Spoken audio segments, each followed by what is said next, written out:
This is a nice box that it comes in. Alright. Wow, this is really cool packaging. Very nice. Looks like this must be a reset pin.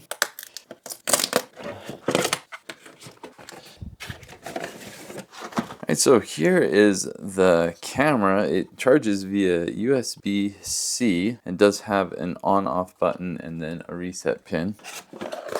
And here's the mounting, so a metal bracket, very nice. Here's the pole for the metal bracket, charging cable, and some screws. Looks like we get this little cute keychain as well. And there is the QR code for the app, or you can just search for the Vakiav app. So it looks like the camera just kind of snaps into place. There are step-by-step instructions for how to install this. And this is what it looks like installed. Now this bird feeder was sent to me so I could make this unboxing video. And you can have a look here with how nice this bird feeder looks. It's really easy to set up in any area that you want it to with the mounting hardware.